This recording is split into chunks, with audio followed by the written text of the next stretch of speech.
یہ کہانی ہے دنیا کے پہلے خفیہ ایجنٹ کی۔ آج رات کافر مسلمانوں پر حملہ کرنے والے ہیں۔ کون تھے وہ خفیہ ایجنٹ جن کی مدد سے مدینہ کی ریاست فیصلے کرتی تھی؟ یہ راز رسول اللہ کو جلد از جلد بتانا ہوگا۔ یہ اتنے خطرناک خفیہ ایجنٹ تھے کہ ان کی جاسوسی کا علم بہت سے مسلمانوں کو بھی نہیں تھا۔ آخر کون ہے یہ جو کسی کے ہاتھ نہیں آ رہا؟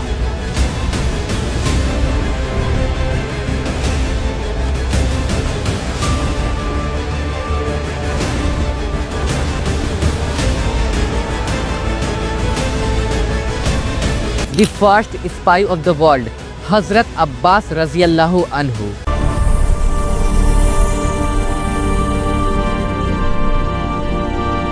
عبد المطلب جو کہ حضور صلی اللہ علیہ وسلم کے دادا تھے، ان کے 10 بیٹے تھے۔ حضرت حارث، حضرت زبیر، حضرت ابو طالب، حضرت عبداللہ، حضرت حمزہ رضی اللہ عنہ، حضرت عباس رضی اللہ عنہ، ابو لہب، حضرت قسم، حضرت مقوم، حضرت زرار۔ ان میں سے صرف 4 چچاؤں نے زمانِ اسلام پایا اور باقی کا انتقال اسلام کا اعلان ہونے سے پہلے ہی ہو گیا تھا۔ جب نبی صلی اللہ علیہ وسلم نے مکہ میں اپنے نبوت کا اعلان کیا تو مکہ کے تمام بڑے اور امیر لوگ آپ صلی اللہ علیہ وسلم کے دشمن بن گئے، اور آپ صلی اللہ علیہ وسلم کا سب سے بڑا دشمن آپ کا خود کا سگا چچا ابو لہب بن گیا، جو کہ نہایت ہی سخت دل اور ظالم شخص تھا، اور ہر لمحہ کسی نہ کسی طریقے سے اپنی بیوی ام جمیل جو کہ ایک نہایت ہی بدبخت عورت تھی، اس کے ساتھ مل کر آپ صلی اللہ علیہ وسلم کو کوئی نہ کوئی نقصان پہنچاتا رہتا تھا۔ محمد دیوانہ ہو گیا ہے، کہتا ہے صرف ایک اللہ کی عبادت کرو۔ محمد کی راہوں میں کانٹے بچھا کر میرے دل کو سکون ملتا ہے۔ لیکن وہی مکہ میں آپ کا سب سے بڑا سہارا آپ کے ایک چچا تھے۔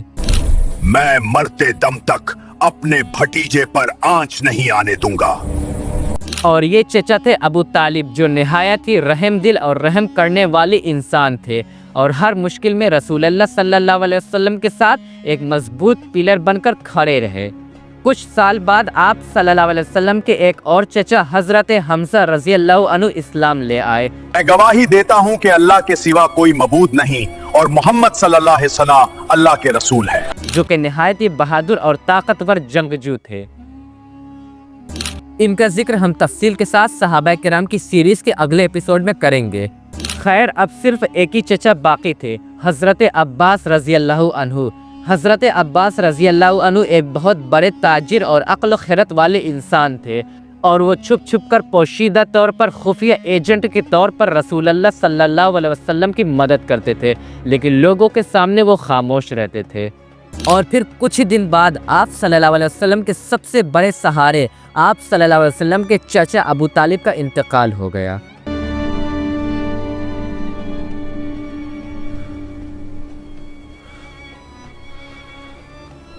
اور مکہ میں اب حضور صلی اللہ علیہ وسلم کے لیے رہنا ناممکن اور دشوار ہو گیا۔ کافروں نے مسلمانوں پر ظلم اور سختی حد سے زیادہ بڑھا دی۔ اپنے دین سے پلٹ جا، لات اور عزا کو مان، ورنہ یہی ختم کر دیں گے۔ اس نئے دین کا نام لینا چھوڑ دو، ورنہ یہی کچل دی جاؤ گے۔ ہم حق سے پیچھے نہیں ہٹیں گے، اللہ ہمارا گواہ ہے۔ محمد کے دین کو چھوڑ دے۔ میری جان جا سکتی ہے مگر حق کا رستہ نہیں۔ اب بھی کہہ دو، لات اور عزا سچائے ہیں، احد احد میرا رب ایک ہے۔ اور مکہ کے امیر اور بڑے بن بیٹھنے والوں نے آپ صلی اللہ علیہ وسلم کا بائیکاٹ کر دیا، جس کی وجہ سے آپ صلی اللہ علیہ وسلم کو مکہ چھوڑنا پڑا اور ہجرت کرنا پڑا۔ پہلے تو رسول اللہ صلی اللہ علیہ وسلم نے صحابہ کرام رضی اللہ عنہم کو عرب کے مختلف شہروں میں بھیج دیا اور خود طائف تشریف لے گئے۔ اینڈ وی آل نو کہ حضور صلی اللہ علیہ وسلم کو طائف کے بدماشوں نے پتھر مارا اور ان کو وہاں سے نکال دیا۔ طائف کے غمزدہ کر دینے والے واقعے کے بعد رسول اللہ صلی اللہ علیہ وسلم مکہ واپس آ گئے تو مکہ والوں نے کہا، بہتر اب اس کے پاس صرف ایک ہی راستہ ہے کہ وہ ہمارے معبودوں کو مان لے۔ اسی دوران مدینہ کے کچھ انصاری حج کرنے کے لیے مکہ آئے ہوئے تھے۔ انہوں نے رسول اللہ صلی اللہ علیہ وسلم سے رات کے اندھیرے میں ایک خفیہ ملاقات کی درخواست کی، جسے آپ صلی اللہ علیہ وسلم نے قبول فرما لیا۔ جب شب ہوئی تو مدینہ کے کیمپ میں 73 مرد اور 2 خواتین نکلی اور ایک پہاڑ کی طرف گئی، اور وہاں سے دیکھا تو سامنے سے 2 آدمی آ رہے تھے۔ ایک رسول اللہ صلی اللہ علیہ وسلم تھے اور دوسرے آپ صلی اللہ علیہ وسلم کے چچا بنو ہاشم کے سردار حضرت عباس رضی اللہ عنہ تھے۔ وہاں خفیہ ملاقات میں مدینہ والوں نے کہا، ہم اللہ کے رسول کو اپنے ساتھ لے جانے آئے ہیں۔ یہ سن کر حضرت عباس رضی اللہ عنہ نے مدینہ کے انصاریوں سے فرمایا، اگر تم میرے بھتیجے کو ساتھ لے جاؤ گے تو پورا عرب تمہارے خلاف ہو جائے گا۔ اگر تم ان کی حفاظت کر سکتے ہو تو ٹھیک ہے، ورنہ ہم بنو ہاشم خود ان کی حفاظت کریں گے۔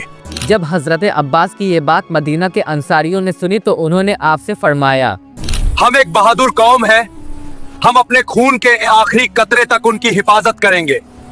اس کے بعد مسلمانوں نے ہجرت شروع کر دی اور ایک ایک کر کے تمام مسلمان ہجرت کر گئے، لیکن حضرت عباس رضی اللہ عنہ مکہ میں ہی رہے۔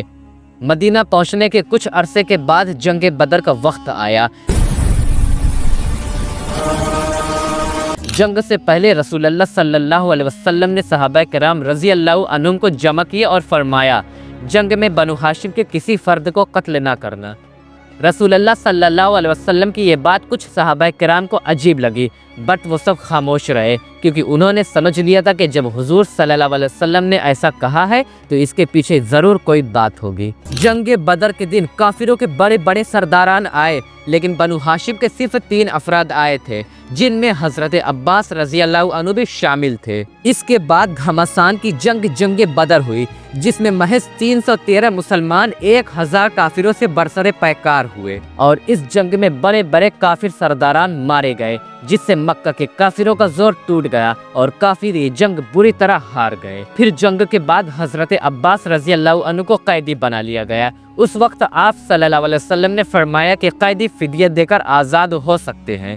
حضرت عباس رضی اللہ عنہ جو کہ پہلے سے مسلمان تھے اور اسلام اور نبی کریم صلی اللہ علیہ وسلم کے خفیہ ایجنٹ تھے، اور ہر خبر کو، کافروں کی سازشوں کو حضور صلی اللہ علیہ وسلم تک خفیہ طور پر پہنچاتے تھے۔ اس کار خیر کو جاری رکھنے کے لیے حضور صلی اللہ علیہ وسلم نے آپ سے کہا، میں تمہارا چاچا ہوں، میں تم کو فدیہ نہیں دوں گا۔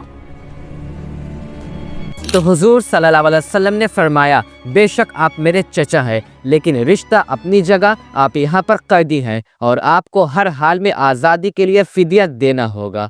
اور اس طرح سے آپ صلی اللہ علیہ وسلم نے حضرت عباس رضی اللہ عنہ کو ایک بار پھر مکہ بھیج دیا اور وہ خفیہ مدد جاری رکھتے رہے، اور اسی طرح حضرت عباس رضی اللہ عنہ نے جنگ احد اور جنگ خندق میں بھی مسلمانوں کی خفیہ طور پر مدد کرتے رہے اور دشمنان اسلام کی سازشوں سے آگاہ کرتے رہے۔ آخر کار اب فتح مکہ کا دن آیا۔ اب مکہ کے فتح ہونے کا دین آ گیا ہے اور بتوں سے مکہ کو پاک کرنے کا وقت آ گیا ہے۔ اور حضرت عباس رضی اللہ عنہ نے بھی اب کھل کر اسلام قبول کیا اور اعلان کیا اور مسلمانوں کے ساتھ مکہ فتح کیا۔ اور پھر جنگ حنین کا وقت آیا۔ اس میں حضرت عباس رضی اللہ عنہ ایک سپاہی کی طرح لڑے۔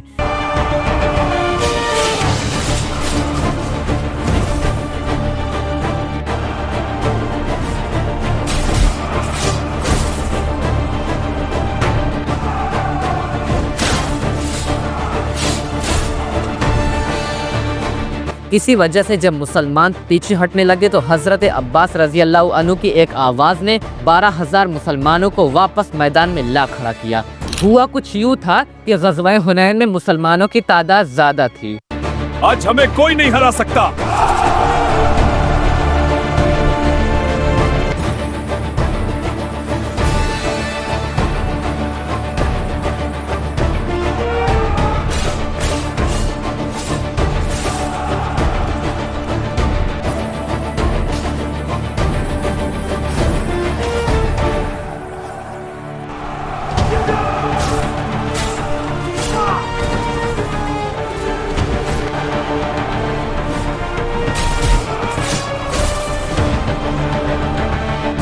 دشمن نے اچانک حملہ کیا ہے، بھاگو!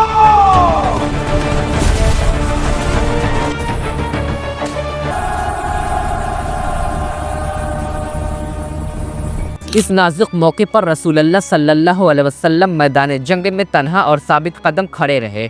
اس وقت رسول اللہ صلی اللہ علیہ وسلم نے حضرت عباس سے فرمایا، اے عباس، صحابہ کو پکارو۔ حضرت عباس رضی اللہ عنہ جو کہ نہایت ہی بلند آواز کے مالک تھے پوری قوت سے آواز لگائی، اے انصاریوں یا بیت رضوان رسول اللہ کی طرف آؤ۔ حضرت عباس رضی اللہ عنہ کی گونجدار آواز سن کر صحابہ رضی اللہ عنہ پلٹ آئے، دوبارہ جمع ہوئے۔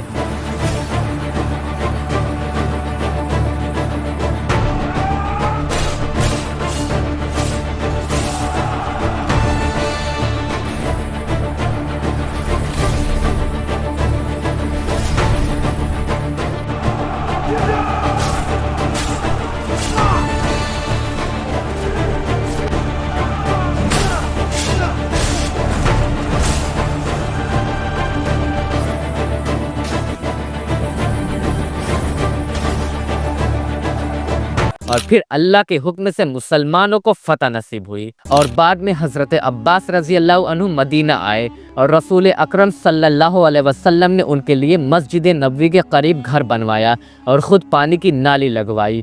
پھر رسول اللہ صلی اللہ علیہ وسلم کے بعد حضرت عباس رضی اللہ عنہ اور ان کے بیٹے عبداللہ بن عباس رضی اللہ عنہ خلافت کے بڑے مشیر رہے۔ ایک مرتبہ سیکنڈ خلیفہ حضرت عمر رضی اللہ عنہ کے زمانے میں ایک معاملہ پیش آیا جس میں حضرت عباس رضی اللہ عنہ نے عدالت میں کیس کیا اور حضرت عمر فاروق رضی اللہ عنہ نے احترام میں فیصلہ مان لیا۔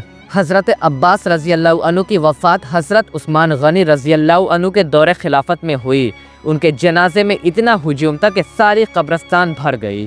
انا للہ و انا الیہ راجعون۔ حضرت عباس رضی اللہ عنہ کو سقایت الحاج کا لقب ملا تھا جس کا مطلب ہوتا ہے حاجیوں کو پانی پلانے والے۔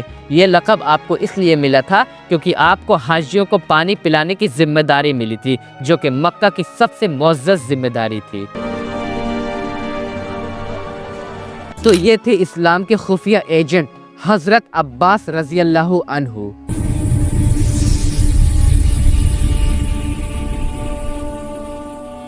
اس ویڈیو کو صدقہ جاریہ کے طور پر زیادہ سے زیادہ شیئر کریے تاکہ آپ کی وجہ سے اور لوگوں کے بھی ایمان تازہ ہو سکے، اور ایسے اور بھی بہت سارے ایمان سے لبریز واقعات کو جاننے کے لیے ریئل رسالہ چینل کو لازماً سبسکرائب کریے۔ تو چلیے ملتے ہیں نیکسٹ ویڈیو میں، تب تک کے لیے جزاکم اللہ خیرن۔ السلام علیکم ورحمۃ اللہ وبرکاتہ۔